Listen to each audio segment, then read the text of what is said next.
সহজে অল্প সময় অল্প উপকরণ দিয়ে বানিয়ে ফেলেছি গাজরের লাড্ডু। আসসালামু আলাইকুম এভরিওয়ান, সবাই কেমন আছেন? আশা করি সবাই খুব ভালো আছেন। আজকে বানিয়েছি মজাদার গাজরের লাড্ডু। গাজরের লাড্ডু যে এত সহজে বানিয়ে ফেলা যায় তা আমার ভিডিও না দেখলে আপনারা বুঝতেই পারবেন না।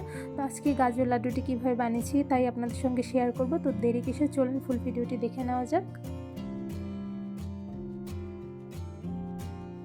ফার্স্টে আমি ফ্রেশ গাজর নিয়ে নিয়েছি, আপনারা দেখতেই পাচ্ছেন। অ্যাকচুয়ালি আমি অনেকগুলো গাজর নিয়ে নিয়েছি আর গাজরগুলো কিন্তু একদমই ফ্রেশ। এই ফ্রেশ গাজরগুলো আমি এখন ক্লিন করে একটি ছিলের সাহায্যে ছিলে নিব।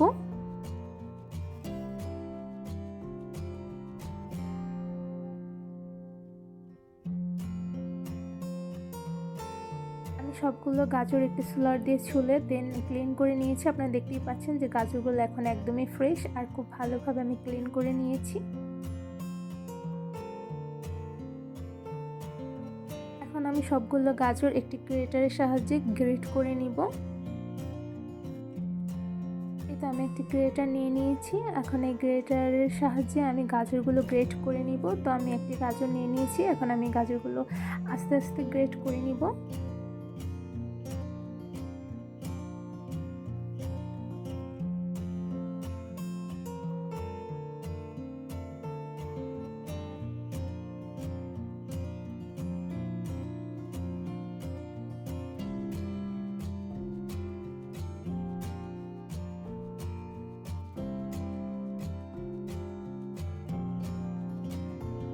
তো গাজরগুলো কিন্তু অলমোস্ট আমি গ্রেট করে নিয়েছি, আপনারা দেখতেই পেয়েছেন। অ্যাকচুয়ালি আমি কত ইজিভাবে গ্রেট করে নিয়েছি।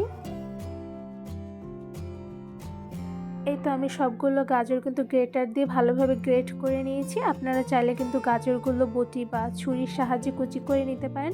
আমি গ্রেটার দিয়ে করেছি বিকজ গ্রেটার দিয়ে খুব সহজেই গ্রেট করে নেওয়া যায় গাজরগুলো। এখন আমি গ্রেট করা গাজর দিয়ে বানিয়ে ফেলবো গাজরের লাড্ডু। প্রথমে আমি কড়াইতে দিয়ে দিলাম পরিমাণ অনুযায়ী ঘি। এখন দিয়ে দিলাম এলাচ আর দারচিনি। এখন আমি একটু নেড়ে নিব। এলাচ আর দারচিনি আমি 1 মিনিটের মতন রান্না করে নিব। এলাচ আর দারচিনি হয়ে গিয়েছে, এর মাঝে দিয়ে দিলাম কেটে রাখা গাজর কুচি আর দিয়ে দিলাম স্বাদ অনুযায়ী লবণ। এখন আমি ভালোভাবে নেড়ে নিব।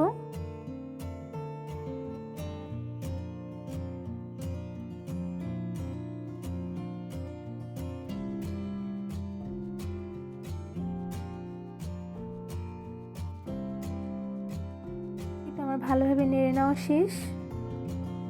এখন ঢাকনা দিয়ে ঢেকে দিচ্ছি আর কিছুক্ষণ গাজর সেদ্ধ করে নিব। এই তো আমার গাজরগুলো কিন্তু অনেকটাই সেদ্ধ হয়ে গিয়েছে। এই পর্যায়ে আমি আবার একটু নেড়ে নিব।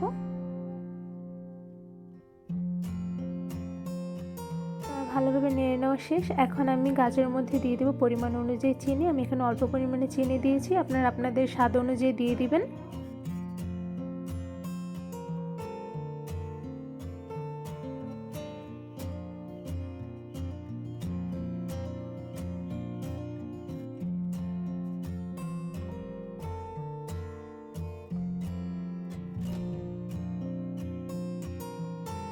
চিনির সাথে গাজরগুলো আমি ভালোভাবে মিক্সড করে নিয়েছি। ঢাকনার সাহায্যে ঢেকে দিচ্ছি আর কিছুক্ষণ সেদ্ধ করে নেব গাজরগুলো। এই তো গাজরগুলো কিন্তু অনেকটা সেদ্ধ হয়ে গিয়েছে। এরপর যে আমি আবার একটু নেড়ে নিচ্ছি যাতে নিচে কোনো প্রকার লেগে না যায়।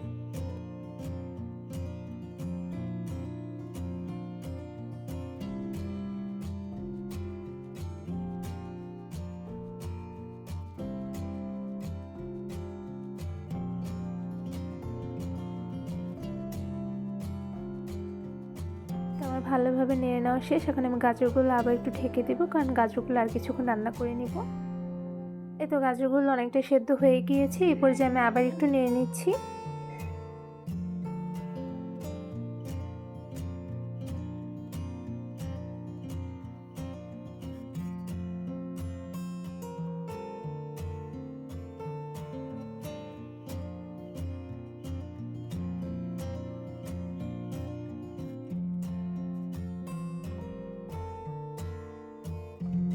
ভালোভাবে নেড়ে নেওয়া শেষ। এখন আমি ভালোভাবে জাল দিয়ে নিব।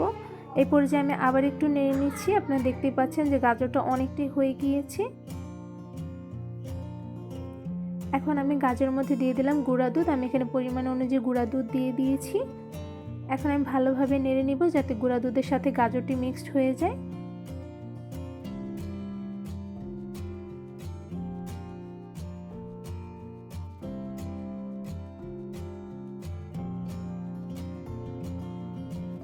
গাজরের সাথে কিন্তু গুঁড়া দুধটা আমি একদমই মিক্সড করে নিয়েছি। এখন আমি কিছুক্ষণ জাল দিয়ে নেব। তো এই পর্যায়ে আমি আবার একটু নেড়ে নিচ্ছি যাতে নিচে কোনো প্রকার লেগে না যায়। আর আমি ভালোভাবে জাল দিয়ে নেব, কারণ আমার গাজর এখনও অলমোস্ট একদমই রেডি। সো আমি আর কিছুক্ষণ রান্না করে নিব। এই তো গাজর আমি একদমই প্রপারভাবে রান্না করে নিয়েছি। আর গাজর দিয়ে কিন্তু এখন প্রপারভাবে লাড্ডু বানানো যাবে। সো আমি এখন ঠান্ডা করার জন্য একটা সাইডে রেখে দিব। এই তো গাজরগুলো কিন্তু ঠান্ডা হয়ে গিয়েছে। এই পর্যায়ে আমি অল্প কিছু গাজর হাতে নিয়ে এখন আমি ছোট করে একটি লাড্ডু বানিয়ে নেব। আপনারা দেখতেই পাচ্ছেন, অ্যাকচুয়ালি আমি গোল করে লাড্ডু বানিয়ে নিচ্ছি।